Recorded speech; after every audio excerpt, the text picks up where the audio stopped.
जय माता दी। दिव्य भागवत पुराण की यात्रा में आप सभी का स्वागत है। जो भी ये पावन कथा श्रवण कर रहे हैं, माँ भगवती आदि शक्ति की कृपा उन पर सदैव बनी रहे। माँ आपके मन की हर इच्छा को पूर्ण करे। जो भी श्रद्धा से देवी भागवत पुराण की कथा श्रवण करता है, माँ उसके जीवन से धीरे धीरे सभी कष्ट समाप्त कर देती हैं। सबसे पहले नमन करते हैं विघ्नहर्ता भगवान श्री गणेश को, जो हर कार्य को सफल बनाते हैं। वंदन करते हैं ज्ञान और वाणी की देवी माँ सरस्वती को, जो हमारी वाणी को पवित्र बनाती हैं। और प्रणाम करते हैं संकट मोचन श्री हनुमान जी को, जो हर कष्ट को दूर करते हैं। आइए उनकी कृपा से इस पवित्र पुराण की शुरुआत करते हैं। नवा अध्याय। सती का पिता के घर पहुंचना, माता प्रसूति द्वारा सती का सत्कार करना तथा यज्ञ विध्वंस के भयंकर कर स्वप्न को सुनाना, दक्ष द्वारा शिव की निंदा, क्रुद्ध सती द्वारा छाया सती का प्रादुर्भाव और उसे यज्ञ नष्ट करने की आज्ञा देकर अंतर्ध्यान हो जाना, छाया सती का यज्ञ कुंड में प्रवेश। श्री महादेव जी बोले, इसके बाद सुंदर वक्ष स्थल तथा खुले हुए केशों वाली दक्ष पुत्री भगवती सती रथ से उतरकर शीघ्रतापूर्वक अपनी माता के पास चली गई। अपनी पुत्री को बहुत दिनों बाद आई देखकर दक्ष पत्नी प्रसूति उन्हें गोद में लेकर वस्त्र से उनका मुख कमल पोंछने लगी और बार बार उनका मुख चूमती हुई रो रो कर कहने लगी, माता सर्ववेदेश्वर सदाशिव को पति रूप में प्राप्त करके आप सोचने योग्य नहीं रह गई हैं और आप हम लोगों को शोक रूपी महासागर में छोड़कर चली गई। आप अत्यंत श्रेष्ठ तीनों लोकों की माता तथा आदि शक्ति हैं। यह मेरा महान भाग्य है कि आप साक्षात भगवती मेरे गर्भ से उत्पन्न हुई हैं। सती मेरे घर में कृपा पूर्वक उपस्थित हुई। आपको जो मैं देख रही हूँ, इससे बहुत दिनों में से विद्यमान मेरा शोक आज दूर हो गया। आपके दुर्बुद्धि पिता भी परम शिव को न जानकर उनसे विशेष द्वेष भाव रखते हुए मुहोवश महान यज्ञ कर रहे हैं। हमारे द्वारा विद्यमान मुनियों के द्वारा अनेक तरह से कहे जाने पर भी इन्होंने न तो आपको और न ही परमेश्वर शिव को बुलाया।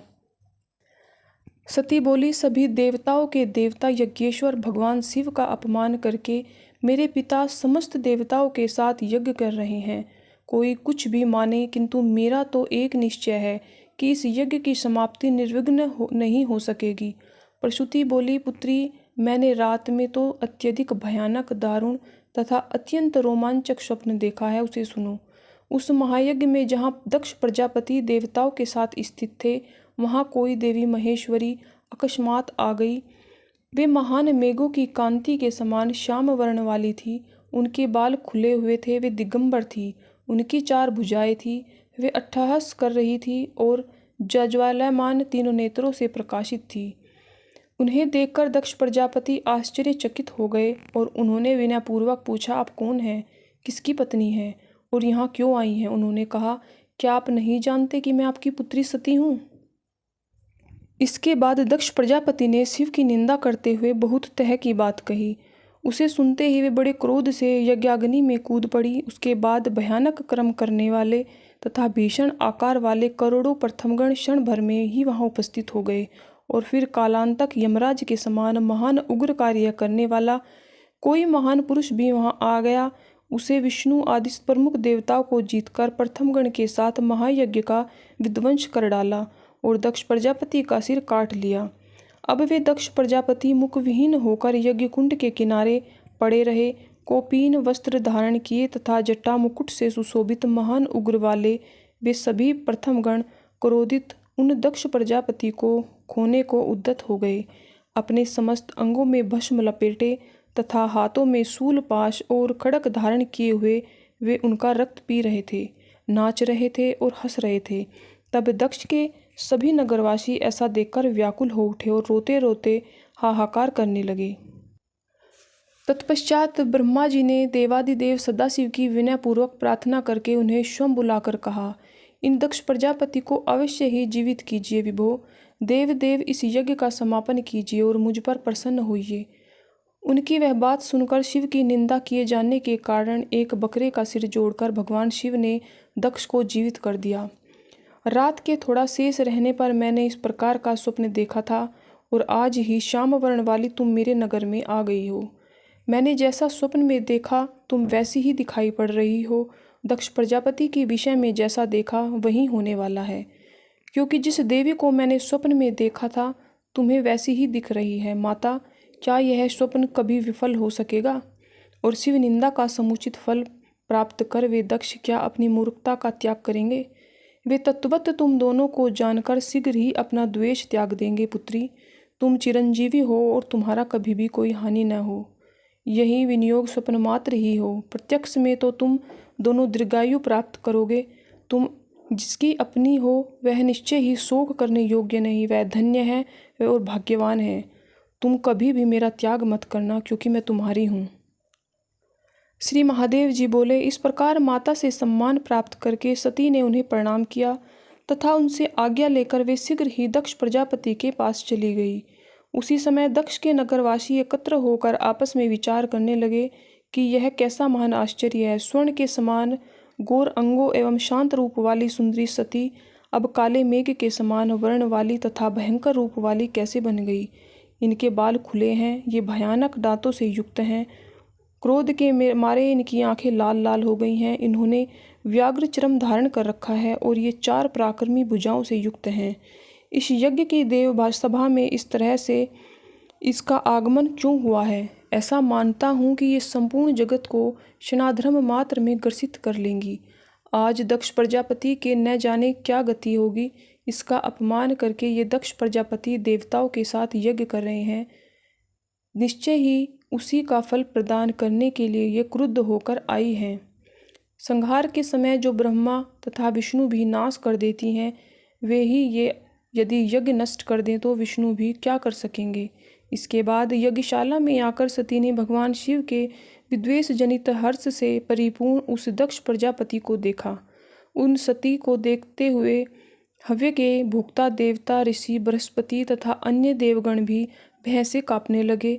सभी देवता तथा महात्मागण अपना अपना कार्य छोड़कर पट पर अंकित चित्र की भांति स्थिर दृष्टि से उन पराशक्ति को देखने लगे। कुछ देवताओं ने दक्ष के भय से उस संहार कारिणी भगवती काली को प्रत्यक्ष प्रमाण नहीं किया, अपितु उन्होंने उन्हें मन ही मन प्रणाम कर लिया।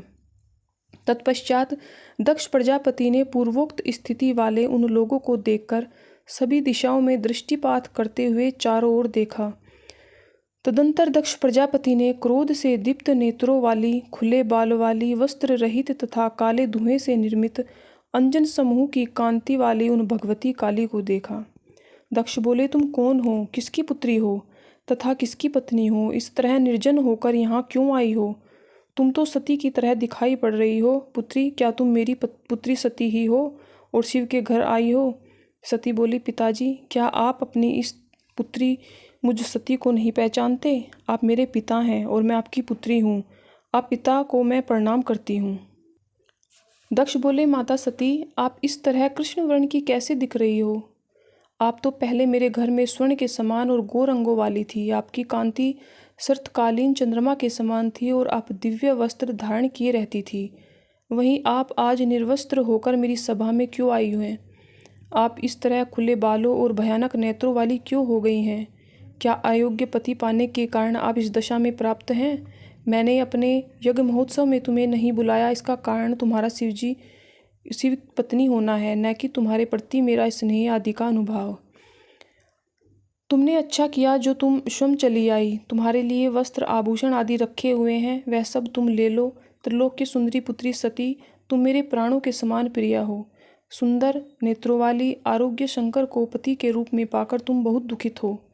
शिव के प्रति दक्ष द्वारा कहा गया यह निंदा से परिपूर्ण वचन सुनकर क्रोध से प्रज्वलित समस्त अंगों वाली वे सती सोचने लगी कि मैं मात्र आधे क्षण में सभी देवताओं तथा यज्ञ सहित अपने पिता को जलाकर राख कर सकती हूँ, किंतु पितृ हत्या के भय से वैसा नहीं करूँगी, अपितु देवताओं के सहित इन्हें मोहित कर दे रही हूँ। इस प्रकार मन में विचार करने के बाद उन दक्ष पुत्री सती ने क्षण भर में अपने ही समान रूप वाली एक छाया की रचना कर दी। तब सती ने उस छाया सती से कहा, मेरी बात पर ध्यान दो। तुम मेरा एक ऐसा काम कर दो, इस यज्ञ का विध्वंस कर डालो। सुलोचने, मेरे पिता के साथ बहुत प्रकार की बातें करके तथा उनके मुख से शिव के प्रति अपमानजनक वाक्य सुनकर क्रोध से प्रज्वलित शरीर वाली तुम यज्ञाग्नि में प्रवेश कर जाना। मैं इसकी पुत्री हूँ, इसी से गर्वित होकर यह दक्ष शिव निंदा कर रहा है, इसलिए तुम शीघ्र ही दक्ष के उस गर्व को चूर चूर कर यज्ञाग्नि में तुम्हारे प्रविष्ट होने की बात सुनकर शोक से संतप्त हृदय वाले भगवान महेश्वर यहाँ निश्चित रूप से आएंगे और सभी देवताओं तथा यज्ञ की रक्षा करने में संलग्न विष्णु को पराजित करके यज्ञ को नष्ट कर देंगे और पिता का वध कर डालेंगे। छाया काली से ऐसा सुनकर मुस्कान भरे मुख वाली महाकाली स्वयं अंतर्ध्यान होकर आकाश में स्थित हो गई। मुनिश्रेष्ठ, उस समय बहरी मृदंग और तुरही आदि बजने लगे, महोत्सव होने लगे और भारी पुष्प वर्षा होने लगी। उन देवी के निकट रहने पर भी उनकी माया से मोहित होने के कारण किसी देवता और महर्षि ने यह सब नहीं देखा।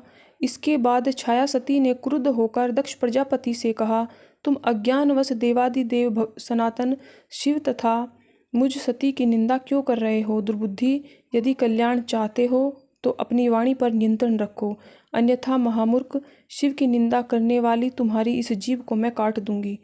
जो तुम देव सभा में बहुत काल से परमेश्वर शिव की निंदा कर रहे हो, उसका फल आज ही तुम्हें मिल जाएगा। ऐसा मुझे लगता है, जो मुझ संपूर्ण लोकों के एकमात्र कारण महेशान शिव की निंदा करता है, वे परमात्मा सदाशिव उसका सिर काट देते हैं। दक्ष बोले, अल्प बुद्धि वाली बालिके, मेरे सामने ऐसी बात फिर मत बोलना। शमशान में रहने वाले उस दुराचारी को मैं जानता हूँ। दुर्मति, तुमने स्वयं ही अपनी बुद्धि से भूतगणों के अधिपति शिव को पति रूप में वर्ण किया है। अब उसी के पास जाकर अपने योग्य परम सुख प्राप्त कर रही हो। मैं प्रजापति दक्ष हूँ, ऐसा सभी देवताओं तथा देवियों को मालूम है। मेरे आगे तुम शिव की प्रशंसा क्यों कर रही हो, जिसे मैं सुन ही नहीं सकता। छाया सती बोली, दक्ष, मैं फिर कह रही हूँ कि यदि तुम अपना कल्याण चाहते हो तो पाप बुद्धि का त्याग कर दो और भक्ति पूर्वक भगवान सदाशिव की उपासना करो। यदि तुम पुनः अज्ञानवश परमात्मा शिव की निंदा करोगे तो वो शंभु निश्चित रूप से यज्ञ सहित तुम्हें नष्ट कर डालेंगे। दक्ष बोले, कुपुत्री, तुम बुरे चरित्र वाली हो। मेरे नेत्रों के सामने से हट जाओ। मेरे लिए जो तुम अपनी उस समय से मर चुकी ही जब तुमने शिव को पति रूप में प्राप्त किया था। तुम मुझे बार बार अपने पति रुद्र की याद क्यों दिला रही हो, जिससे कि मेरे अंदर स्थित क्रोधाग्नि भूसी की आग की तरह बुढ़ाती जा रही हो। कुपुत्री, दुष्ट बुद्धि वाली, तुमने शिव को पति रूप में प्राप्त किया है, अतः तुम देखने से मेरा शरीर शोकाग्नि से दग्ध हो रहा है। दूषित अंतकरण वाली, तुम शीघ्र ही मेरी आंखों से दूर हो जाओ। मेरे समक्ष अपने पति का गुणगान मत करो। श्री महादेव जी बोले, दक्ष के ऐसा कहने पर उन भगवती छाया काली ने कोपाविष्ट होकर भयंकर रूप धारण कर लिया। उनके जलवायमान तीनों नेत्र अत्यंत प्रकाशित थे। उनका मस्तक नक्षत्र लोक पहुंचा हुआ था। उनका मुख फैला हुआ था। पैरों तक लटकने वाले खुले हुए केश पास से वे सुशोभित हो रही थी। वे मध्यकालीन हजारों सूर्यों की कांति से संपन्न थी और प्रलय काल के बादलों के समान प्रतीत हो रही थी।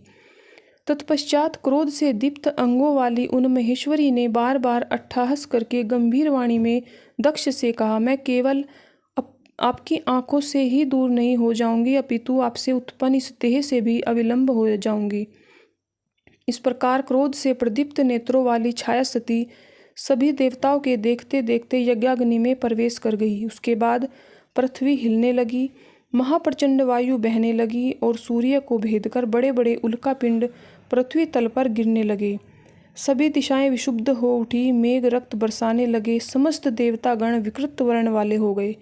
यज्ञ कुंड की अग्नि बुझ गई और शियार तथा कुत्ते यज्ञ मंडप पे रखी हवनीय सामग्री खाने लगे। इस प्रकार वह यज्ञ मंडप मात्र आधे ही क्षण में शमशान के रूप में परिवर्तित हो गया।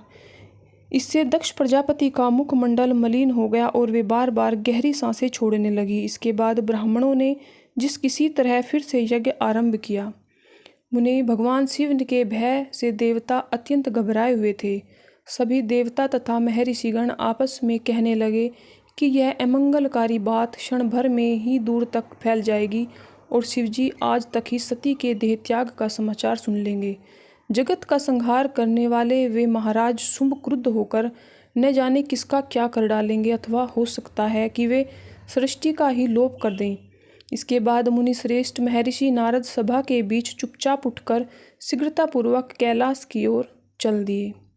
इस प्रकार श्री महाभागवत पुराण के अंतर्गत महादेव नारद संवाद में छाया सत्यगृही प्रवेश नामक नवा अध्याय पूर्ण हुआ। माँ भगवती आप सभी के जीवन में सुख, शांति और समृद्धि लाए। जो भी इस कथा को सुन रहा है, माँ भगवती उसकी हर मनोकामना पूर्ण करे। अगले भाग में माँ भगवती के अद्भुत रहस्यों का वर्णन करेंगे। तब तक के लिए श्रद्धा बनाए रखें और माँ भगवती को हृदय में बसाए रखें। जय माँ आदिशक्ति, जय जगदम्बे।